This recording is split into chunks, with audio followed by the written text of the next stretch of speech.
Hello, and welcome back to another episode of the 2020 podcast, Canada's #1 optometry podcast. I am your host, Dr. Harbir Sayan. Thank you so much for taking the time to join me here to learn and to grow. I am always so grateful for all the support, all the help, everything you've been doing, listening, watching, sharing to help the podcast grow. And on that note, before I dive in, because I have an amazing guest that I'm super excited to have on here today, but before I dive in, you may have seen on social media recently, I posted something happened on Apple Podcasts, and we had a bit of a glitch, and all of the reviews and ratings that had been given to the the 2020 podcast are all gone for some reason.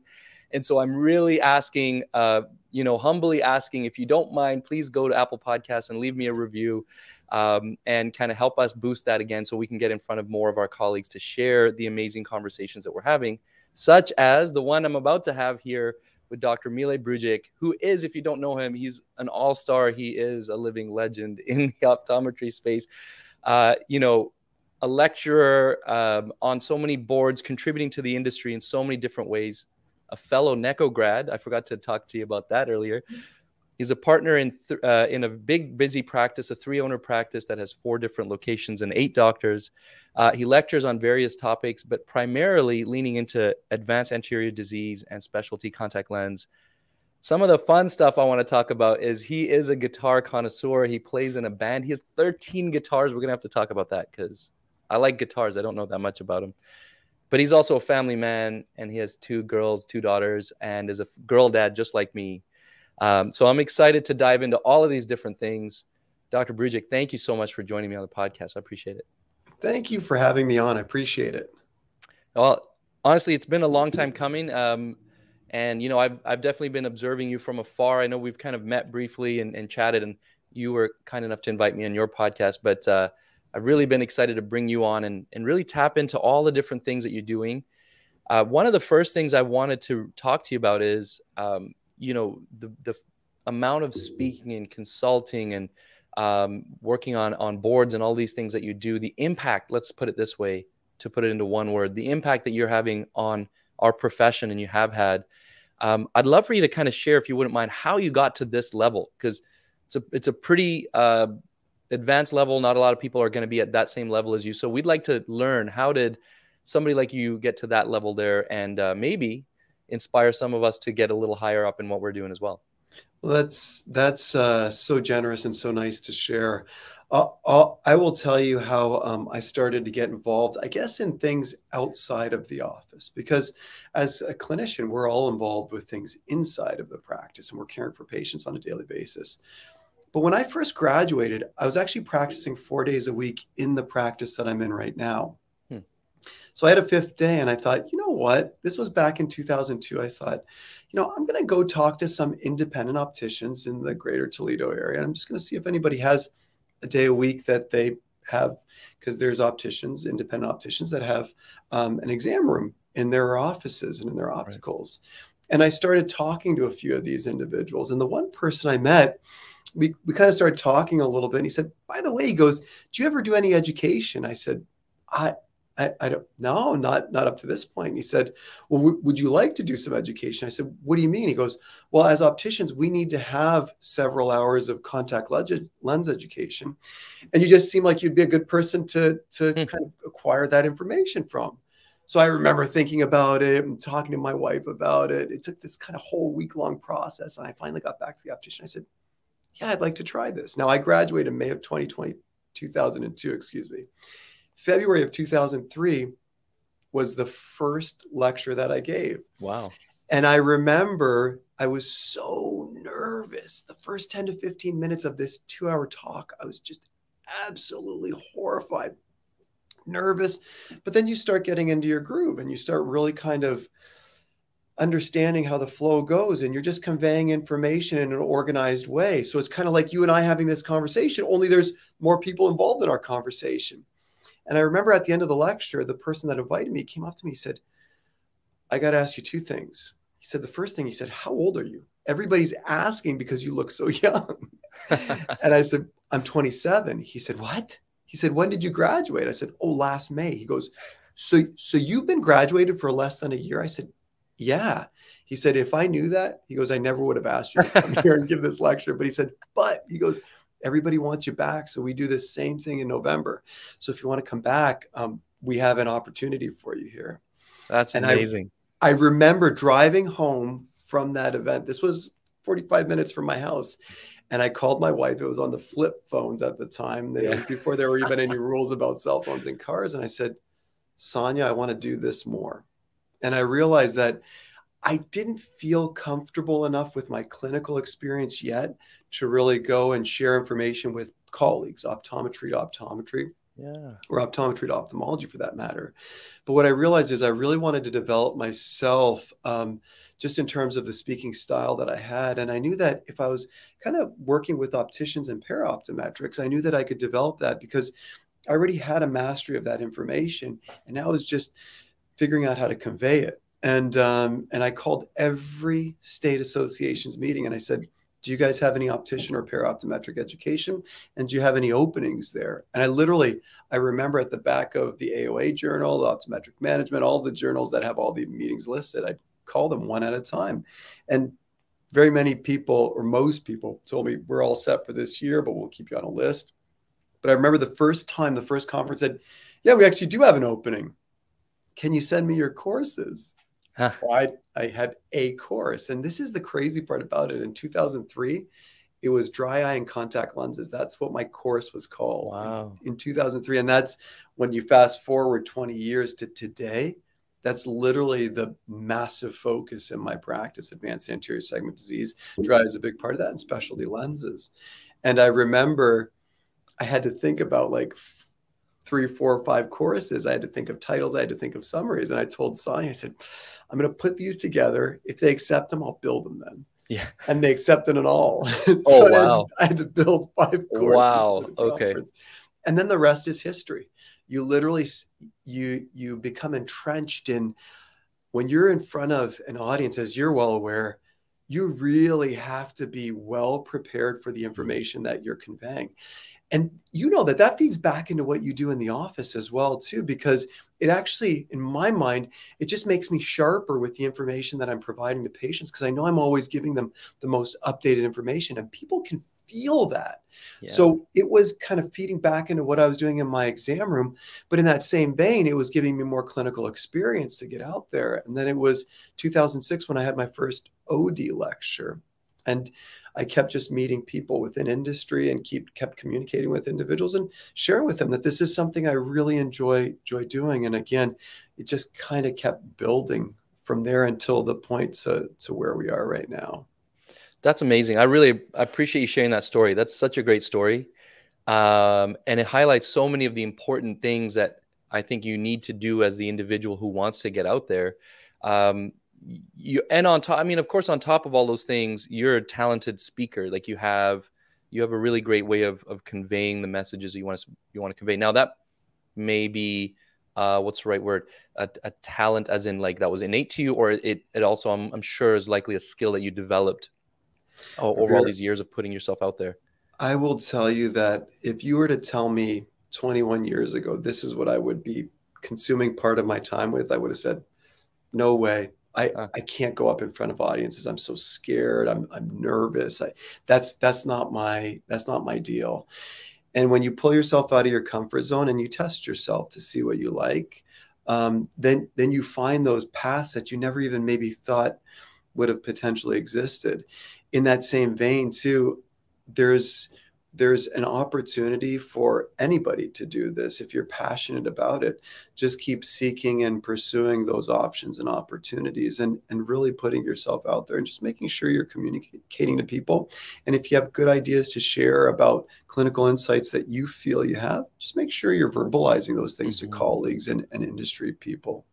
I think that's fantastic. Thank you for that wonderful advice. And I want to just say a lot of what you said actually is consistent with my journey into the speaking and advising and all of this as well. And now obviously I'm many years behind you, not because I graduated after you. I just started much later in my career as far as the speaking and things like that. I always wanted to do it, but I didn't really know how to get into it. And eventually, similar to you, I think I just kind of kept putting the energy out there. And my first talk was to a big group of opticians on contact lens.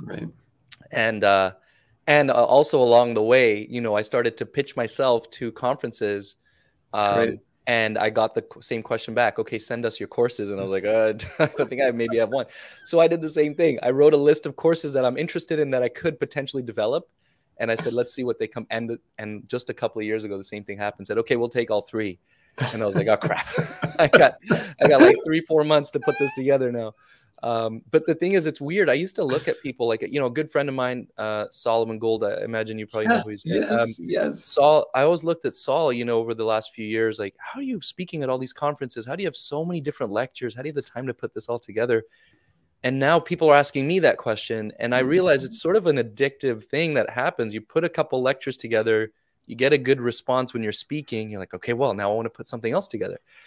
And you just sort of chip away at it. And I've been, I'll slowly develop a lecture over a matter of a couple of months, and I'll add it to my roster of lectures that I send out to people, and just keeps churning.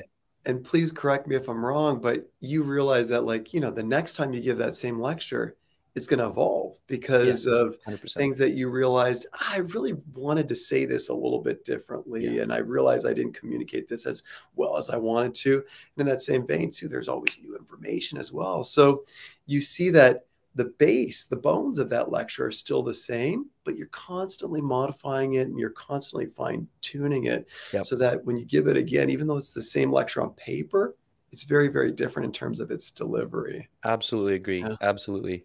So thank you for that. That's a great story and great information, for those, including myself, who still I'm trying to kind of do a bit more and try to get more involved in the industry, but others who are starting that journey. A lot of it is really just kind of put yourself out there. And I love the fact that you are calling all these different conferences and meetings, like, how can I be involved? That's actually probably the most important thing to do. You could be not a very good speaker to begin with, but if you keep putting yourself out there, you'll develop that. So the other question that, like, I wanted to ask you, that I imagine other people ask you too, is like, how do you do all the things that you're doing? Right. So we're going to get into the music and all of that in a minute, but like, you play in a band, you do all these speaking, you're attending all these conferences, you're consulting, you're seeing patients, like, you're in the clinic right now. How do you find the time? Where do you find the time to do all of that? I have to quote my senior partner on this several years ago. And this statement that I'm going to share with you is like the most valuable thing that I could share on this whole podcast. Okay. So my senior partner, John Archer, he years ago, he asked me to do something, or if I wanted to do something. And I looked at him and I said, John, I don't think I have time to do that. And he looked at me and he said, don't ever tell me you don't have time to do something. Tell me that it's low enough on your priority list that you don't want to do it, but don't tell me that you don't have time to do it. Because again, if I gave you something or a task or something that was attractive enough, you'd probably make time for it. And I sat back in my chair and I thought, that is exactly right. And that is 100% truthful. Yes. Everything whenever you're presented with something, you're always in your mind saying, all right, how important is this to me? And where am I going to put this on my priority list? And when you say, I don't have time to do it, you're just choosing not to do that. You're choosing that this is a low priority item right now in your life. It may be something that prioritizes itself as time goes on, or it may have had a higher priority in the past, but right now it's a low priority item. So with that said, I prioritize the things that I was most passionate about. And it's amazing when you start doing that, how you can really carve out and build time for those things. I will tell you, though, that, all the stuff that I'm involved in right now, it's been an interesting journey because it didn't start like this. Sonia and I kind of joke and laugh. In 2003, I had a lecture that I had to get on a plane for and go somewhere. In 2004, I had 2 meetings that I had to get on a plane and go for. In 2005, I had 4 meetings. So as a young couple at the time, we kind of evolved into this very, very slowly. So we fast forwarded 10 years and it looked a lot different than it did year 1, but we had evolved into it. So, and we realized how unique our situation was when we started talking to family and friends, and we just kind of take it for granted. Oh yeah, meal's going to be gone this night or this weekend or whatever. And we realized how different and how unique that was. But I had that like really deep seated support at home. And without that, none of it can happen. So again, I'm thankful to Sonia for being really the backbone behind that and being supportive of it. Because she said, Emil, if it ever gets to a point where you don't want to do it, just stop. And I love that she said that. And she also said, but if you like doing it and if you're passionate about it, I'll support you. So, I mean, it's been a really, really support system, but it's been something that's slowly grown throughout the years that we've evolved through as well, too. That's really cool. Really cool that you had that evolution together, because I think it makes it a lot easier to understand. I'm sure there's still challenging times in there where you're like, I got to go do this thing, but like you've been away for a while, whatever the conversations that happen at home. But for me, it's so the support part, I have to 100% echo. And a lot of times when I get asked that question, how do you do all the different things, which I'm not doing as many as you, but keeping myself busy, that's the first answer I give, is I'm just really lucky, really fortunate to have a lot of support. And the fact that my wife is extremely understanding, because for me, it didn't evolve over time. It happened like all of a sudden in the last couple of years. You know, this year I'm going to like 10, 12 different meetings, which like for me is like crazy. That's way more than I was doing in the last, you know, past decade or whatever. So for us, we're like and we have 3 kids now. So I'm like trying to like adjust all the family stuff, the clinic. Yeah. But going back to the advice of your senior partner, what amazing, like profound, I feel like people need to write that down. Yeah. Right. Yeah. It's not that you don't have time. It's that you're choosing not to make time for that thing. Yeah. Because it's fine. It's not your priority. It's all good. But like, don't say I don't have time. You know, if there's something that you absolutely were super excited and jacked up about and you couldn't wait to do it, you would get up at 4 a.m. or 5 a.m. to do that thing if you had to. Right. You'd create, you'd build, you'd carve out time for it. Yeah. But if it's a low priority item for you, again, and I love how blunt and honest he was, just tell me it's a low priority item. Yeah. And there doesn't have to be any emotion attached, or it doesn't have to be a subjective thing. It can just be objectively, simply put, this is number 6 on my list of priorities. Yep. So I got to make time for the other things. Next question I had for you though, is what if you have a few things that are in your mind high priority, right? Let's say whatever the top 3 things are your priorities. You got some consulting thing, you got speaking gig coming up, and you also got patients you got to see. And of course, family is important. But like all of a sudden there's a kind of a crunch in the timeline there. Are there times when that happens? You have some kind of conflicts where you have to then like struggle to prioritize the top few things? 100%. And I'll tell you that, and one of the things, what I'm going to share with you right now is just my perspective of what it means to be a professional.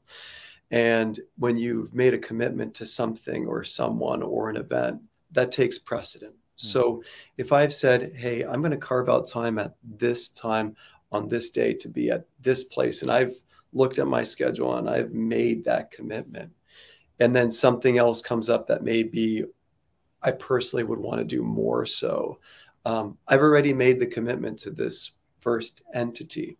So that sticks. That's the part that's unmovable. And that's just really kind of being true to your word. And I think that's a high level of professionalism, the way that I perceive it. And I try to keep myself as best as I possibly can to that standard, so that those commitments that I have, those come first. And then the additional things that come on now have to rotate in between those things or see how we can figure them out. And sometimes it really, what I found is, it's just being open and honest with the individual, whether it be a professional society, whether it be a person. Hey, I got a commitment this day, but I really want to help you with X, Y, Z. Let's figure out a time when we can do that. Other times, if it's a low priority item, I've started to become much more honest with that, as opposed to pigeonholing myself into doing things that I really don't want to do. I say, yeah, hey, you know, I think what you're doing is great, but personally, I don't think it's the right path for me moving forward, especially with where my interests lie in optometry. I just don't think I'm going to be the most value for you in this with respect to what you're looking for. But what I've started doing a lot more so with the next generation, people like yourself. Hey, I know 3 or 4 people that would be awesome at this. And they find those people, and those individuals actually end up calling me and thanking me for making those connections. Yeah, of course. Because of that. I'll be very specific on one, leave the names out of it. But there was a large company, they produced scleral lenses, and they said, hey, can you do this lecture? I said, I really can't do but I know a great person that's close to that area that can help you out. And they are a rising star. Sure enough, called them up. The person that held this meeting called me up the day after and said, this person is an absolute rock star. You can't believe how grateful I am for you introducing me to this person. Yeah. Yeah. That's awesome. Yeah. So that's how, okay. I think that's extremely generous of you. I think there's multiple things in what you just said that I wanted to quickly tap into. One is the learning how to say no graciously, like you have there. Like, you know, it's just not, maybe I'm just not the right fit, but taking that so much further and actually making a recommendation, you're helping out both parties here. Really, you're helping the person who's asked you in the first place to come and do whatever they've asked you to do by then providing them with somebody who can fill that hole. And you're helping that other person by giving them an opportunity that they may not have otherwise had. That's incredible. It reminds me of, do you know who Ray Dalio is by any chance? I don't. Okay. Ray Dalio is like one of the biggest all-time greatest investors. Like many billions of dollars that he's invested in whatever over time. But he's an older guy. You know, he's like 70s or something like that. And he's now at a point in his career where he's like, he kind of defined his life in like 3 sections. One is like growing, learning, starting to try to become the thing he wants to become. Then there's a part of being that person and becoming successful as that person. And then the third part now, which he says he's in now, is to help other people become that. That's great. And it reminds me of what you just said now. It's like I'm sure you still have lots of things you want to achieve, but you've gotten to a point where you're like, look, I'm good. I got lots going on. I got priorities, but like not, that sentence doesn't end there. Then it goes, well, let me help somebody else to kind of do the things. That's really cool that you're doing that.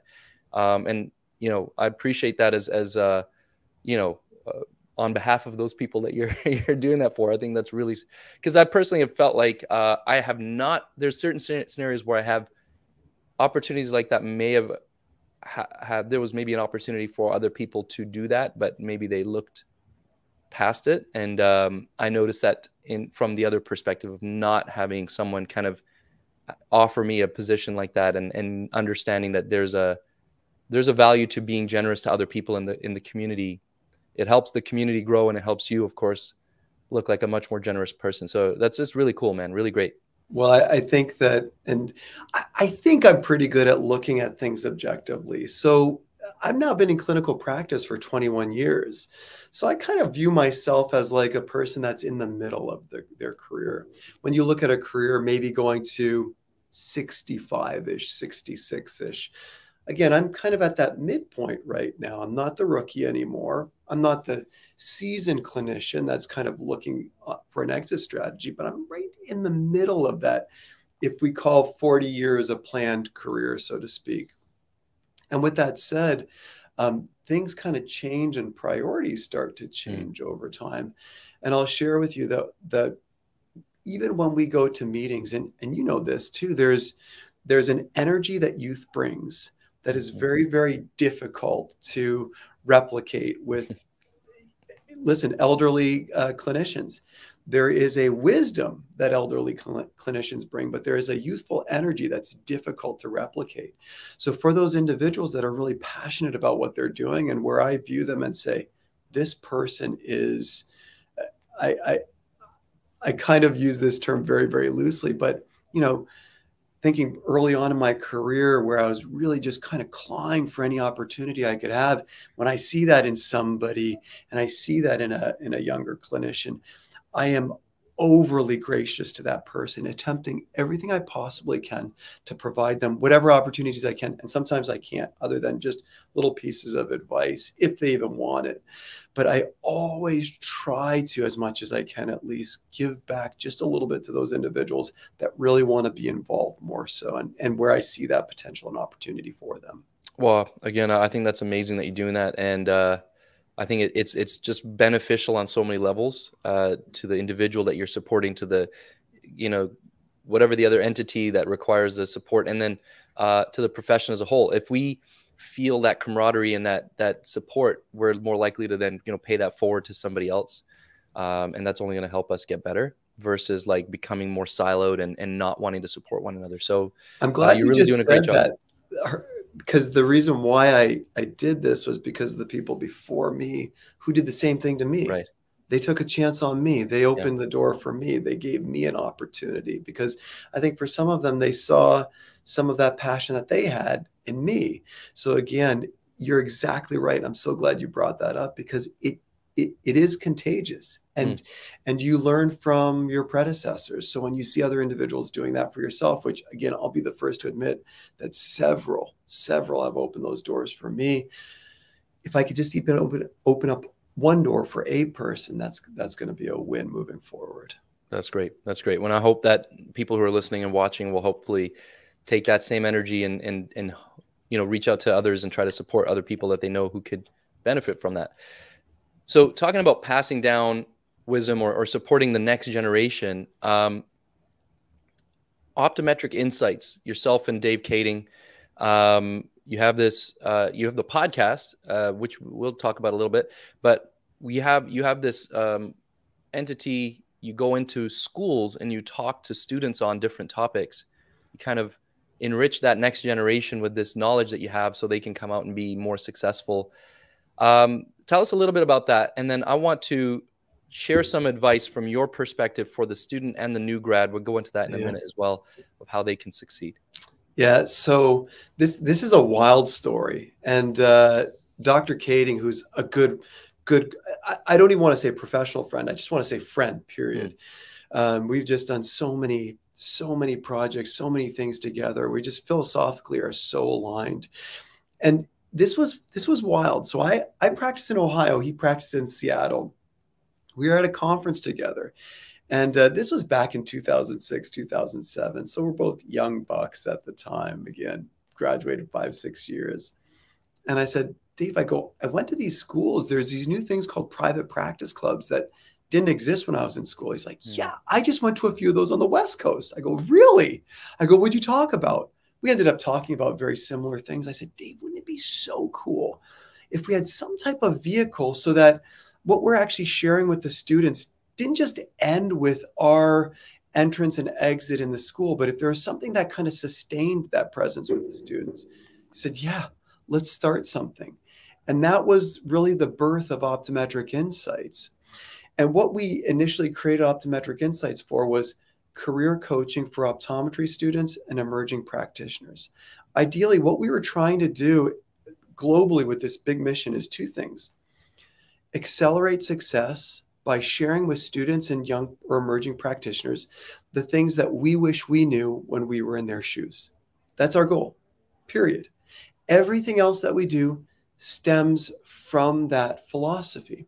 So we had this program where we'd go into 10 to 12 schools a year and go to the private practice clubs, and we'd share with them strategies on what we did right, what we did wrong. And that's sometimes a humbling experience as well, too, when you say that. There are Equally several things important that we did information, wrong. though. 100%. Because I always tell people, I always want to learn from somebody else's mistakes, not from my own mistakes. Right. Actually, let me preface that by saying I'd rather learn by somebody else's mistakes than my own mistakes. So I'm an astute listener. I love listening to people because, again, I just want to make sure that I'm, as best as I can, positioning myself for success with whatever I do. But we share these things with the students. And then we started realizing the dry eye space at the same time was evolving very, very fast. So we said, why don't we, under the Optimetric Insights umbrella, let's create a second program specifically related to the ocular surface. And we titled it SWOS, Student Workshop of the Ocular Surface. And it's where we go into the school. It's about 2 to 3 hours, didactic lecture, and then they go to workstations where they get to experience all these technologies firsthand. So much so that some of the schools have actually put it in their curriculum, which is really, really wild. That's awesome. So we have these two branches. Then what we said was, hey, why don't we start communicating with our colleagues on a lot of these topics? And that's really kind of the third bucket of Optimetric Insights, which is the podcast series, kind of what you referenced earlier. And Harbir, what I'm most proud of relatively recently here is we just published our first book. No way. Oh, wow. It's called the Optimetric Insights Student Handbook. It was Awesome. released online on our website last December. So December 12th, 2022. And it's literally the things that we wish we knew when we were in optometry school, starting with year one. This is what you could be doing to prepare yourself for graduation. Year two, this is what you could and should be doing. Year three and year four, it's all ebook, no cost to any students. It's been being downloaded like wildfire. So again, awesome. The students are grabbing it and getting a hold of it. And again, you can download it on an iPad or your computer, or you can print it up if you want to, however you want to consume that information. So that kind of gives you a little bit of the philosophy behind Optimetric Insights as like, you know, what Dave and I originally created it for and how it's evolved over time as well too. But it's certainly something that we are totally both so passionate about. That's amazing. Wow. So again, going back to like the previous thing about giving back and sharing information with people, helping support the industry, the profession. That's really great that you guys have taken, and you've been doing it for years now. I didn't realize it'd been that long. Yeah. I imagine that, you know, the reception to that, both from the schools and the students, has been really great. It's great. So what I wanted to glean from that was like, let's take the brand new optometry student. They're just starting, you know, in 2023, they're just starting their first year, their first semester. What's a 2 or 3 pieces of advice that you would share with that student that's really going to support them through that journey now? Yep. So this is agnostic of what you want to do when you graduate as well too. So these are 3 kind of things that I feel like any student in any program would benefit from, but specifically optometry. The first is view your student loans, whatever you have to take, as an investment into your future, but don't abuse that student loan, meaning take what you need, view it as an investment into the future. But if you can get away with taking a little bit less, cut those corners when you can initially, because when you start adding the interest onto these loans over time, it does make a tremendous difference over the long haul, depending on whether you're a 5, 10, 15, or 20-year repayment plan or whatever you decide that to be. The second thing I would advise any student is while you're in school, it's never too early to start preparing for what you're going to be doing after graduation. And what I mean by that is, and oftentimes I'll talk to 3rd, 4th year students and I'll say, oh, so what do you think you want to do after graduation? And there's just a question mark. There's like, I'm not really sure yet. I haven't really started looking. And this isn't at the beginning of 4th year when we're asking these questions. This is February, March, April, when graduation dates in May of that year. So my advice to you is start doing things early to prep for your future after optometry school, because it's never too early to start doing that. And what we've found working with thousands of students is the earlier you just start thinking about it, and sometimes it's nothing more than communicating with individuals in the early years. The more you start doing that, the more intentional you are after graduation, and the greater the chances are that you'll end up practicing in the setting that you kind of envision yourself wanting to practice in, as opposed to feeling like I have to do X, Y, Z for the first few years. You don't have to do anything. We choose to do those things. The sooner we start planning for it, the better we're able to do it. And the third thing, and this one starts to get difficult, but you start to actually hone in more on this one as you get closer to graduation. And this third one, I think for optometry is really important, is try your best to figure out what region of the country or the world you want to practice in. And the reason why Dave and I always feel like that's one of the most important things as a student to do is once you kind of feel like, all right, I got this area and this is why I'm doing it. It could be because of family. I personally moved to Ohio because I'm 1 hour from the international border where Detroit crosses into Windsor, Ontario, Canada. And I'm originally from Windsor. So I wanted to be close to family, but I wanted to practice in the US. So with that said, I sought out opportunities within Northwest Ohio because I knew the distance was very, very close to that international border. And for scope reasons at the time, I wanted to be practicing in Ohio.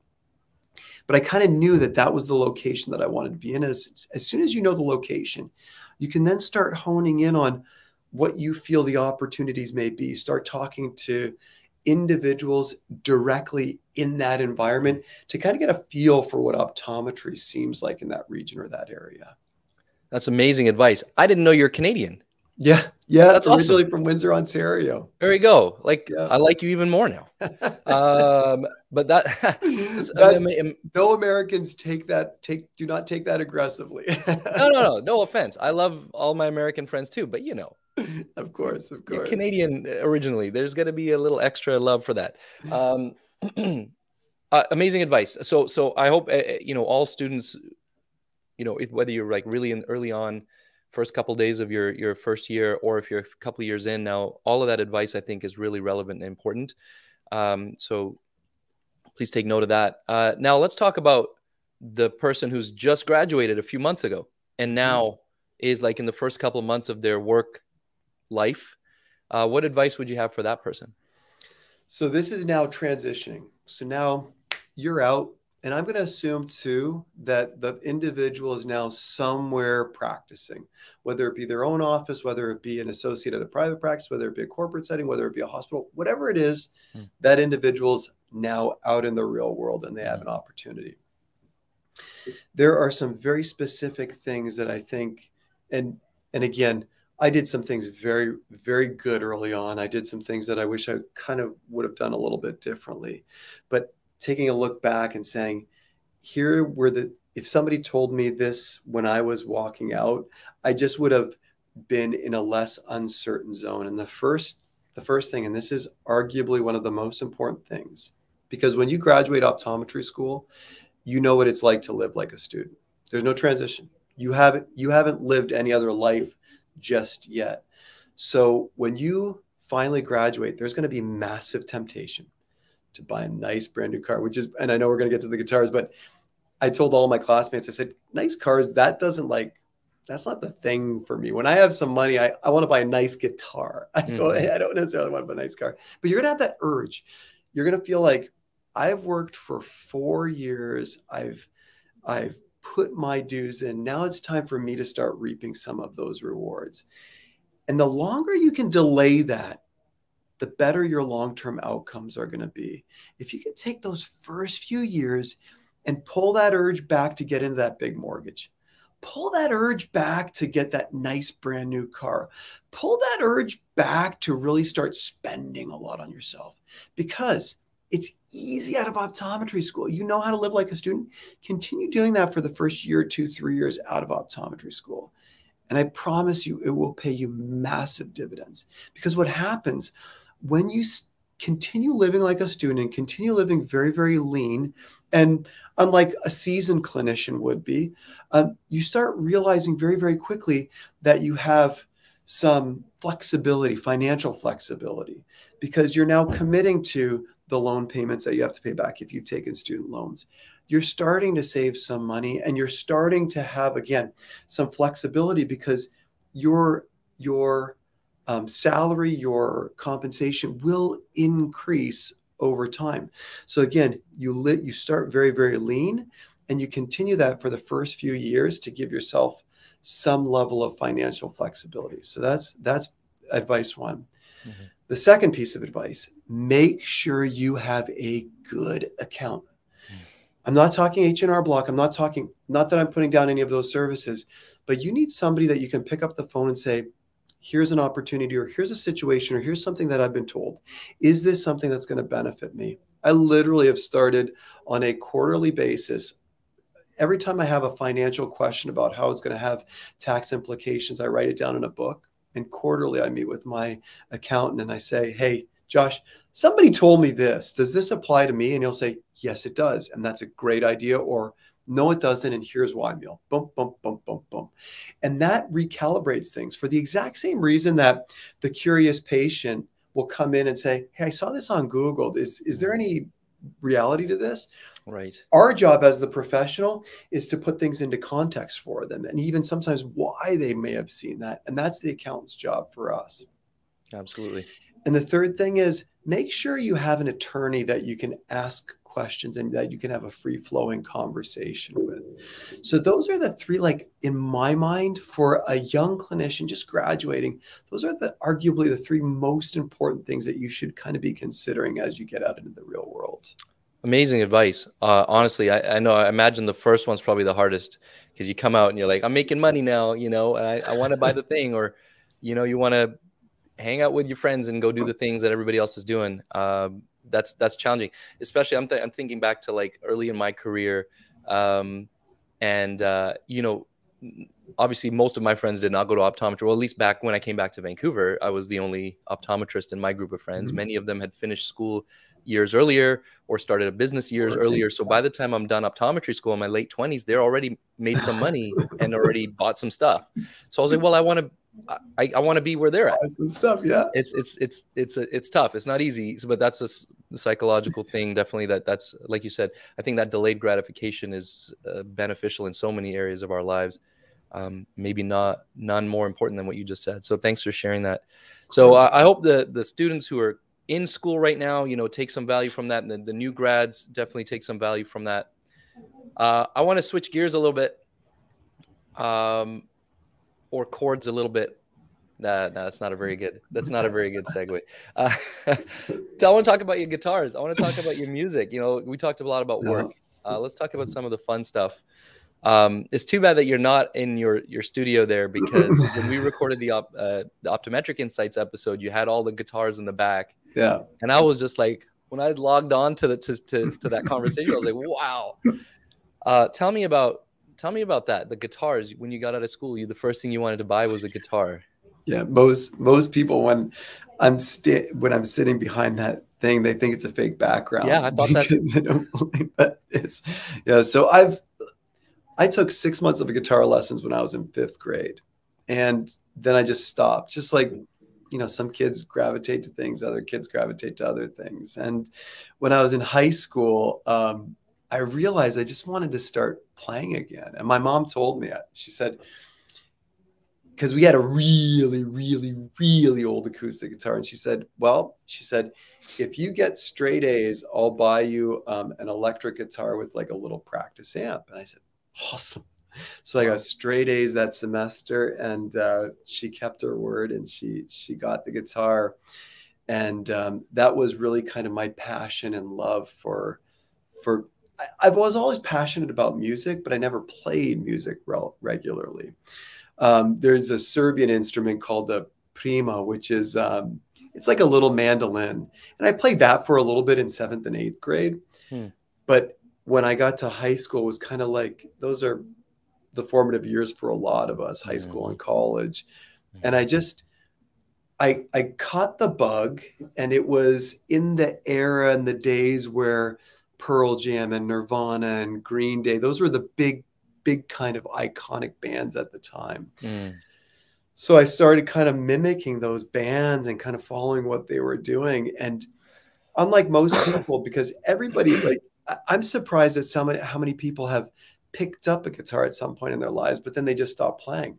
I just never stopped. So and again, everybody can kind of do those basic, somebody at some point in your life kind of taught you that basics around it, but you just kind of stopped, or you got into a point where your other things were a higher priority to you. Yeah, right. So I just kept guitar always as somewhat of a priority. And even if I'd go a few weeks without picking it up, I'd always, like, after that few weeks, pick it up, even if just a little bit, just to keep the fingers moving and just to keep things kind of fluid. And then when you have more time, you spend more time on it. When you have less time, you spend less time on it. But I just never dropped it. Go back 15 years ago, one of my best friends now here in Bowling Green, he was an emergency patient. And this is not going against HIPAA laws. He told me that I could share this story, but I treated him for a red eye, and he came in the follow-up visit. He said, I can't believe how quick my eye got better. And he said, do you like the Tigers? I said, yeah, I guess. Why? He's like, do you want to go? I got 4 tickets and I can't go tomorrow. I said, what? That's awesome. I said, how much do I owe you? He's like, no, you don't owe me anything. He goes, just take him and have a good time. That's awesome. And we just started talking after that. Well, he plays guitar, and we started playing here locally together. And the rest is kind of history. But I guess the bottom line is I've always had passion for music. And when I started playing in high school more regularly, I just never stopped it. And my passion for guitars kind of just kept, and music just kept growing from there. That's amazing. That's amazing. Super cool. I always love that. Love when I speak to somebody and they have like a hobby that they're passionate about, something that they continue to do, whether it's guitar or whether it's, I don't know, carpentry or something. You know, it's something that they do that is creative in a way that's not just eye care or business. You know, I think that's really great. And I'm sure it supports your brain in helping kind of come up with the other ideas and things that you do in work. What's the most expensive guitar that you own? The most expensive one is probably right now my Gibson Les Paul, and that was a $5,000 guitar. Okay. And what is your favorite guitar? That varies. That's kind of like asking you, like, what's your favorite song? And right now, my favorite guitar is the newest guitar that I just bought. It's a Paul Reed Smith electric guitar. And it's just an absolutely gorgeous guitar. So to kind of give you perspective, it's the style of guitar that if you know Santana, that's the style of guitar that he plays. Okay. So it's just, it's like a beautifully like engineered piece of equipment. And it is like, when I picked it up to play it, I realized I should have had this a long time ago. Like it just really fits my playing style. So that right now is my favorite one, but like it varies. I have a Gibson SG. So that's like the Angus Young guitar from AC/DC with the two kind of like little horns on it. Sometimes that becomes my favorite. So it kind of varies on the type of, sometimes they're acoustic guitars that I play more. So it really depends on like where I am and what kind of music I'm playing most of the time. The personality that you're channeling at that time, right? Exactly right. Exactly right. So my favorite song, actually, well, my all-time favorite song, not that this is relevant to the guitars, but if you were asking me, it's always the same answer, my all-time favorite. If I have like a song that I like right now, you're right, that'll change. But Michael Jackson's Smooth Criminal is my all-time favorite song. So, great song. And the Bad album is my favorite album of all time. So that's always going to be the case. Man in the Mirror. Man in the Mirror, Dirty Diana. Yeah, like there's so many great songs on that album.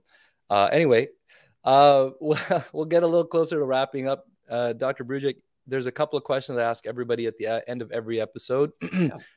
Before I get to those, I want to ask, how can people connect with you? You know, what if somebody wanted to ask you some questions? Where can they reach out? The best place is optometricinsights.com.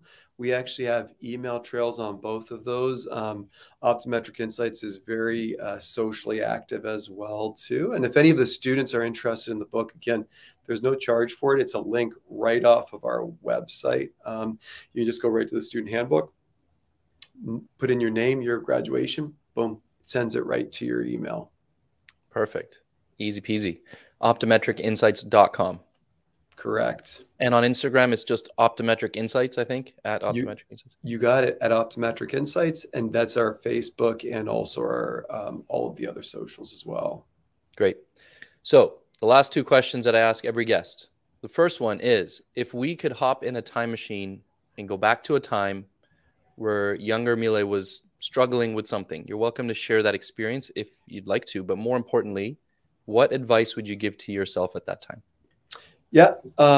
So I would say that, so high school was a little bit of a tougher time for me, personally. And the advice that I would give myself is, don't worry, keep your chin up. Things are going to get better. And the things that you actually have the toughest time with right now, just be cognizant of those things, because that will be your passion to develop the things that you're strongest at out of the things that you're weakest at right now. Just to give you perspective, I was a shy kid. Like I wasn't an outspoken kid growing up. So really doing these types of things would have frightened me 3 decades ago. I mean, it really would have been like a totally thing kind of coming out of my shell. I would have probably lost sleep over it. And again, just giving myself advice that it's okay. Try and get through it as best as you can, and things are going to get better. Because again, now that's what I spend most of my time doing is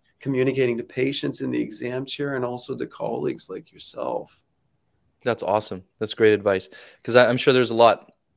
In fact, I was just having that conversation with somebody yesterday. There's a lot of people, and that person yesterday was saying the same thing. Like they were, quiet in their shell, didn't really know how to break out of it, and something happened along the way, because they kind of kept at it. And next thing you know, they sort of like blossomed into the person they are. So that's great advice.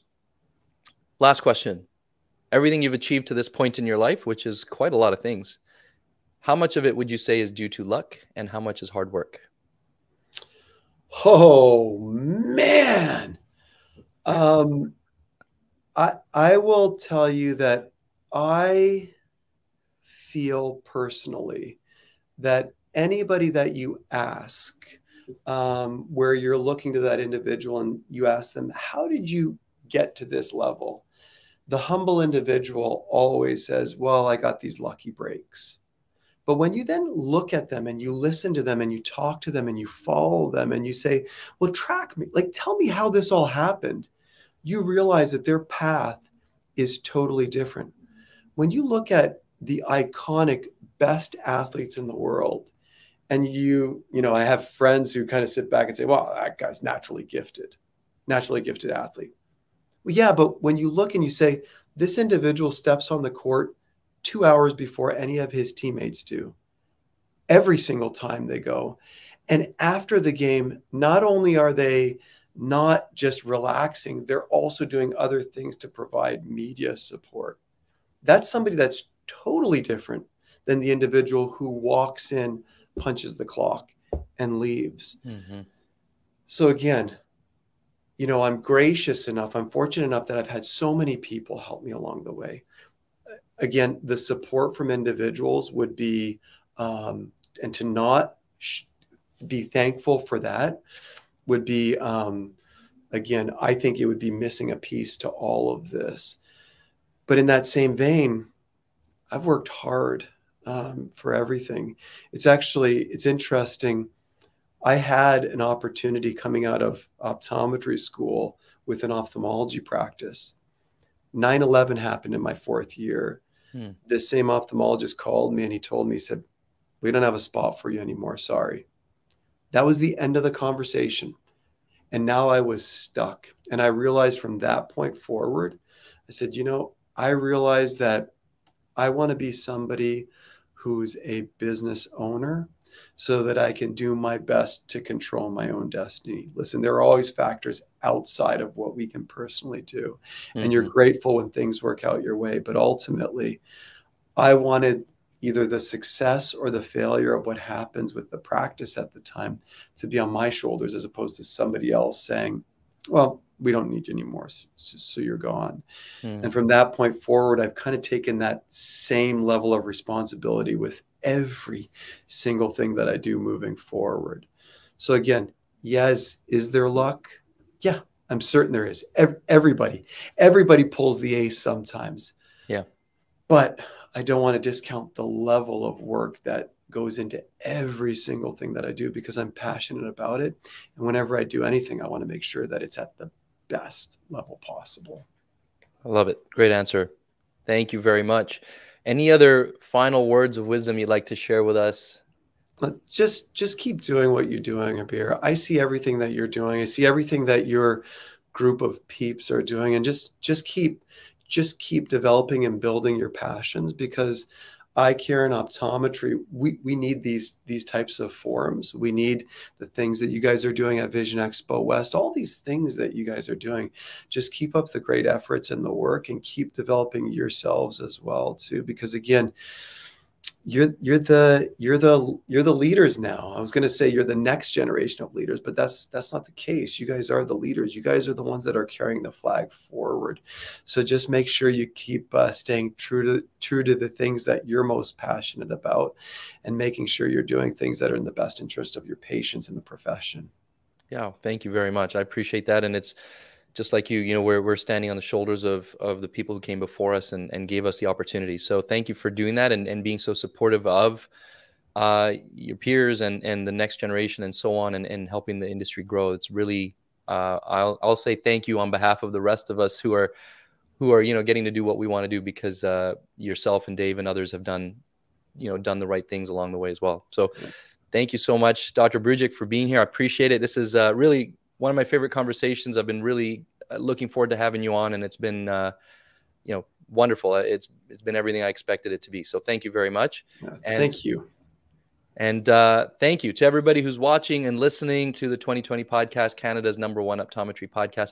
Don't forget to share this, put a link on LinkedIn, send a screenshot to your friends. And of course, please do leave a review, as it really helps the podcast to grow and helps to reach more of our colleagues. Thank you all so much. And I'll see you again in the next episode.